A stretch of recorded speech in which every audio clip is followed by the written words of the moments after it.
G'day everybody, welcome back to the channel. Okay, so today we're going to talk about this ultimate DAC shootout. We've got the Grimm Audio MU2 here against, just below us down there, the Playback Designs MPD-8. So look, as far as DACs go that are in the realm of achievable, so as far as the price side of things goes, I think this is probably that ultimate high-end level where it starts turning into smoke and mirrors as far as I'm concerned. Up until now, I have not found anything better than Playback Designs as far as the MPD-8 is concerned. It is my reference. I've listened to close on 300 or maybe even a few more than 300 DACs now over the time that I've been in audio for, from really early DACs, because I'm of that age, right up into, you know, some of the latest things that are available and out there now. And nothing's impressed me more than the Playback Designs MPD-8.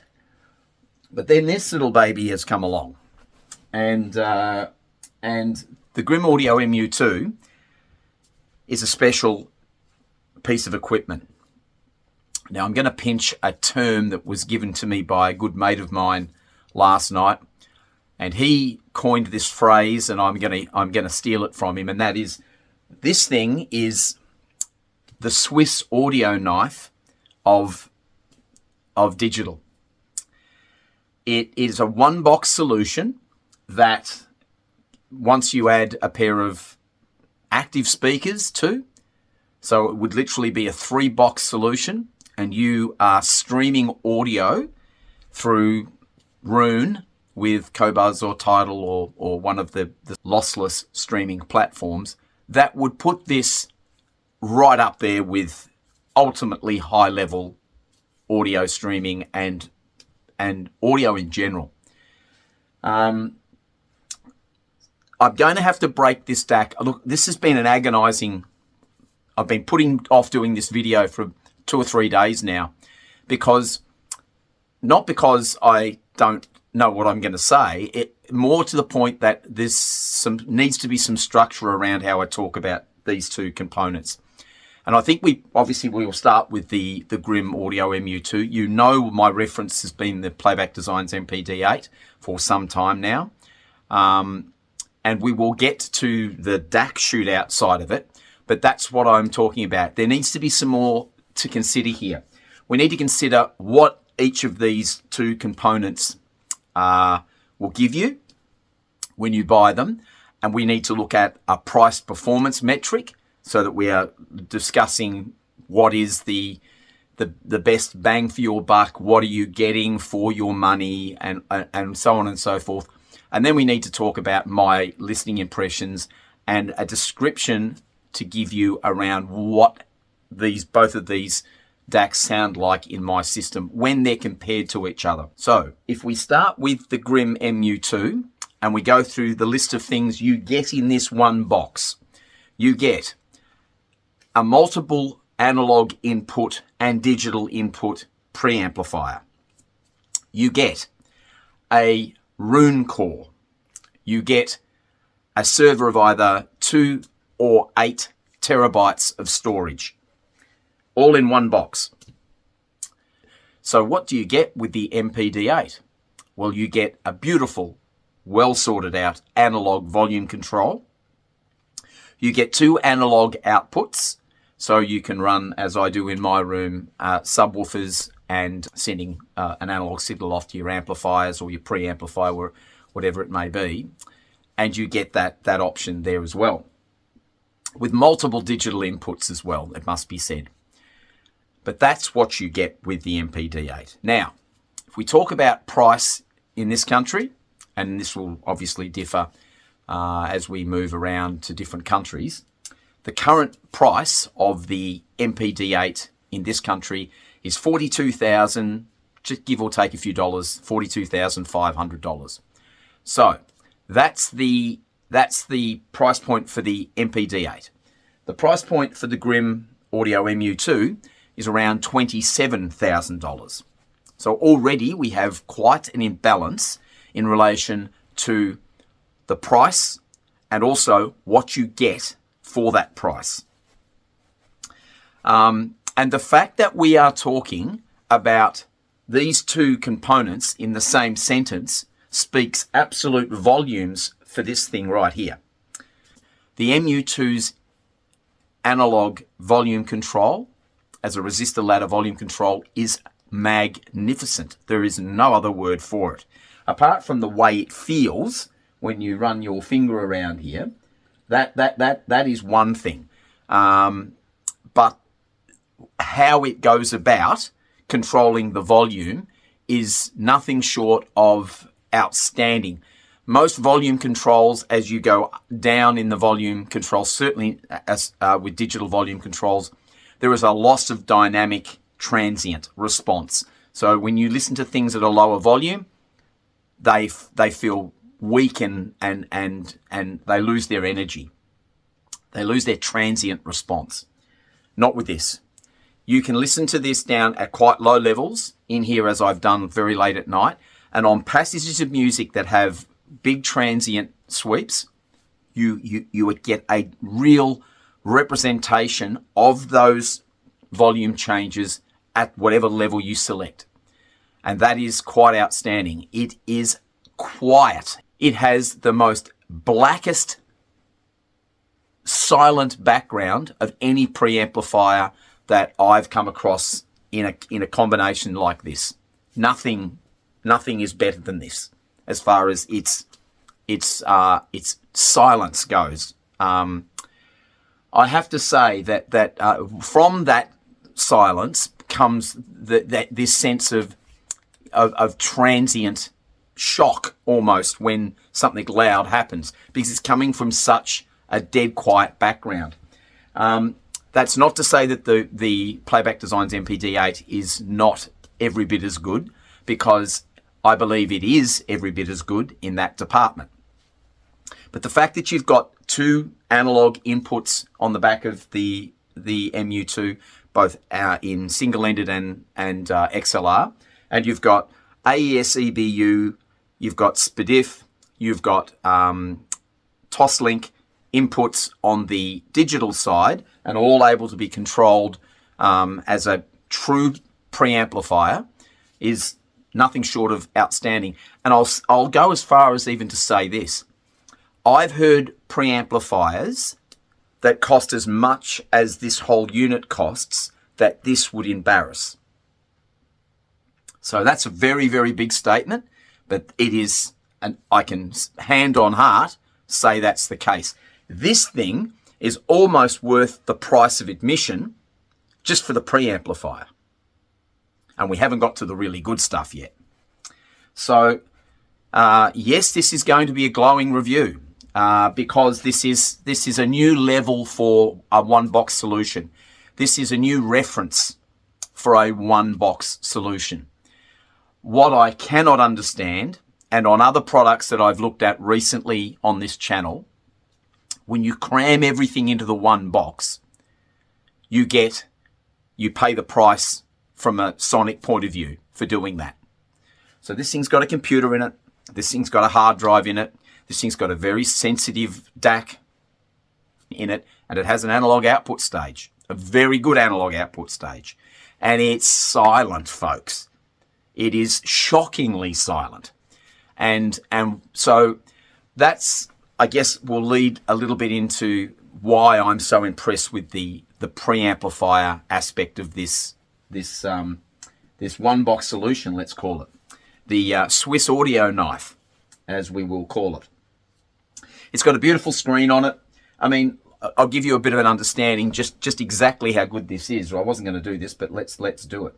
On here, we go to a barcode, and I hope you guys can see that. If we just slide that around. So there's a barcode there on the screen right now. If you take your phone and you pick your camera, start your camera on your phone and go up to that, and it will link to that, and immediately you have a fully functioning remote control on your phone. It couldn't be simpler, and it's fast. It is very quick. It will adjust the volume, and you hear the clicks, the faint clicks on the relay in the volume control on your phone immediately as you slide the bar or press the plus or the minus arrow. It is instant. If your phone goes into standby mode, the moment you wake your phone up, within half a second, you're back onto the remote for this. It is fast. It is as well sought out software as I've ever seen as well. It's right up there with the best in regards to that. It really does have a heck of a lot going for it. So, when we compare that to the MPD-8's volume control, has this, it's again a beautifully analog based volume control that is, again, has been my reference. It is a great integration. What Andreas has done at Playback Designs is create something that is as good as anything I've ever heard. As far as a DAC conversion, so a friend of mine also said to me, so let's talk a little bit about this. He said, what's the purpose of a DAC? What does it do? Well, what a DAC does is it converts ones and zeros and ones and various permutations of those two digits into an analog waveform. And the better ones make you think you're listening to tape or a record. They give you this sense of true believability in the humanity that is being played in front of you. One of the biggest issues with the majority of DACs out there is they get too hung up on being everything to every piece of music. We want you to see and hear everything that's going on in that recording. Well, that's fine.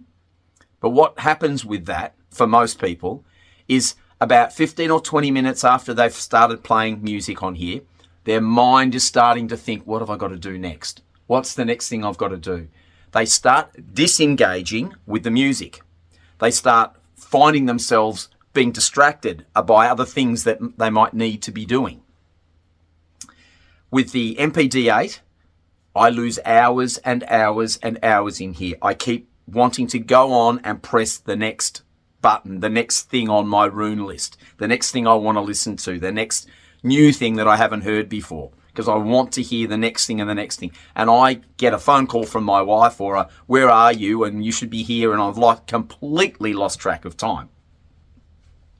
The same thing applies up here to the Grimm Audio MU2. But it goes about its DAC conversion, its conversion differently. It has a sense of layering that is quite outstanding. So there is circumference around the players in the soundstage. There is volume, what I mean by circumference. There is a heft. There is a sense of a person really sounding like a person. There is a sense of a double bass really sounding like a double bass should sound. There's a sense of a drum kit sounding like it should sound. It's not just I hear something that sounds like drums.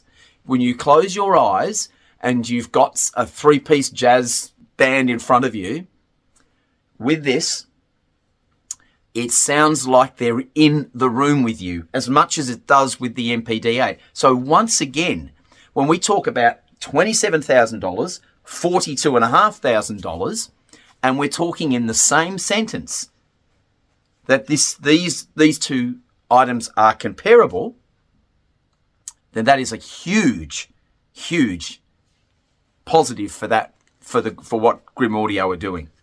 So, enough of this hyperbole. Let's talk a little bit more about how it sounded and what I like the most. What is the winner of this Ultimate DAC Challenge? Well, I struggled with this one because that sense of aliveness and the fact that there is lovely focus without fatigue on the leading edges of notes with the MU2. It has amazing prat. It has this unreally intoxicating pace and rhythm about it that brings out the best of everything you play on it. It takes no prisoners, by the way. If you play a bad recording through this, you will be clearly shown it's a bad recording.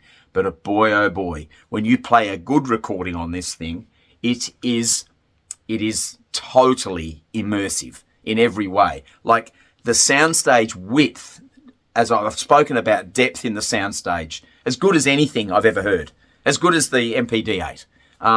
The sense of space and heft and all of those things I spoke about earlier is just amazing with this unit.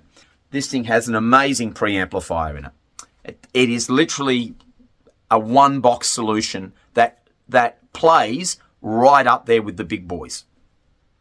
But there is a but. When I sit down and I really compare, and this is a taste thing, so what I will say in relation to what is the winner here, it's hard for me to split them. And that is also a very weighty statement coming from me.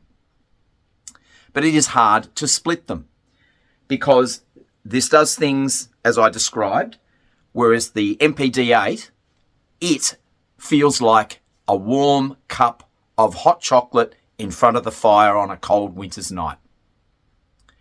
It just has this sense of rightness about it with everything it does. Now, I played some very complex passages of music for both of these. Never did I trip the MU2 up. Never do I ever trip the Playback Designs MPD-8 up. When things get on lesser resolving DACs, it can turn into a very big, nasty mess of jumble very quickly. Never was the case with these two pieces of equipment. They were both outstanding in their ability to be able to render complex passages of music in dimension and in complexity brilliantly well. But the winner, and here it is for me, as far as the DAC conversion goes, is still the MPD-8.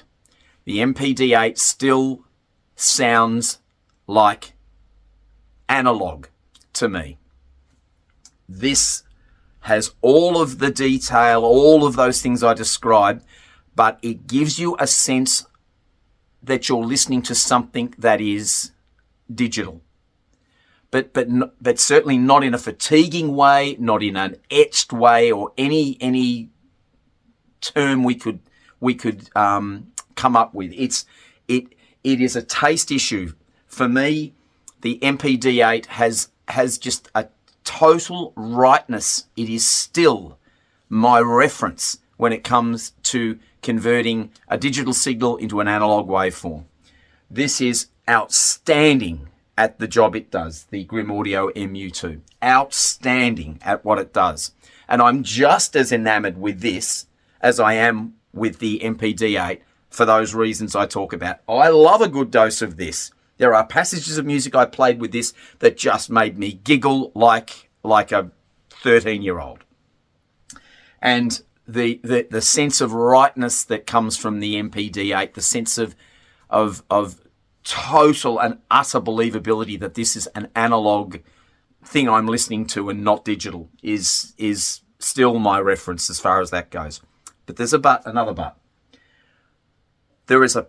If we talk about the Swiss audio knife aspect, there is nothing on the planet that I am aware of that comes close to this as far as its quality of build, its functionality, its sound profile, what you can plug into it, what you can stream from it, and what you can store in it as digital files. There is nothing else on the planet that I have come across yet that does a better job than this thing does. The Grimm Audio MU2 is an absolute winner, and from a functionality standpoint, it is the winner. It is clearly the winner because it does so much more than what the MPD-8 can do. The fact of functionality has to be considered here. And then further to that, and another reason why, as an overall component comparison, the Grimm Audio MU2 is the winner is because of its price performance metric. It is performing in the same realm, but differently, to the MPD-8, but it's doing it for essentially $15,000 less money here in Australia. But from a bang for your buck point of view, I haven't come across anything better. I love it. I absolutely love it. I love how it sounds. I'd love to have it. Now, that's also huge for me. It doesn't mean I'd be getting rid of my MPD-8, but I would love to build another system, and I base it off that, and I could be a very, very happy man doing that. I am that impressed with the Grimm Audio MU2 and what it can do. It is a stunning piece of equipment. It is an amazing exercise in design, quality and quantity, and it is just a heart stealer because it really has stolen my heart. It is something that's the closest component that I've had in here to the MPD-8, and as I said, in many instances, it betters it for its functionality and its price performance metric. Now, this is a game of diminishing returns. We all know that. To get 5% at this level, you've got to spend twice as much and sometimes 3 times as much and more. But this is the sweet spot, ladies and gentlemen. This is where it's at, as far as I'm concerned. It is a one-box solution. You could add an amplifier and a pair of passive speakers to, or a set of active speakers to, and you're playing in the deep end of the pool. You really are. You're right up there with the big boys. Stunning piece of equipment. It absolutely gets a thumbs up from me. I will leave a link to Advance Audio. You'll talk to Nigel and his team. Big thank you to, of course, to Advance Audio and for providing me with the Grimm Audio MU2. Thanks very much, Nigel. I appreciate the opportunity to be able to have this here in my room and to do this, this mega granddaddy of them all DAC shootouts. So look, that probably wraps things up. It's a phenomenal piece of equipment. It is a very, very, very close second to the Playback Designs MPD-8, and that is a huge, huge endorsement for that product, that it is able literally to come that close and have all that extra functionality. So it's certainly well and truly worthy contender. But unfortunately, still at this stage, I've not found anything yet that I personally could say topples my reference, the MPD-8. But as we've already said, it is a great one-box solution. So if you are at all interested, there's nothing in this for me, of course, but by all means, please give the people at Advance Audio a call up there, and I'm sure you'll be able to audition one or get a chance to have a closer look at one of these. And my word, it is absolutely should be on your shortlist. That's for sure. So anyway, thanks very much for watching, everybody. I hope you enjoyed this. Please like and subscribe if you are enjoying the content. I've got plenty coming up soon. The Network Acoustics Neuron Pro Ethernet filter system is the next thing coming up for review in about a week's time. So hang around for that. And I've got lots more records coming along. I've got some amazing floor standers coming in from Osborne loudspeakers in Melbourne. Nice local pair of speakers from Greg Osborne, which I'm really looking forward to having in the room here. So we'll have a chat about those when they get here and go through that. So there's plenty coming up. I'll be doing a lot more work with Nigel and his team at Advance Audio, and they'll have some other products down here soon for us to have a look at. So until we talk again, it's bye for now.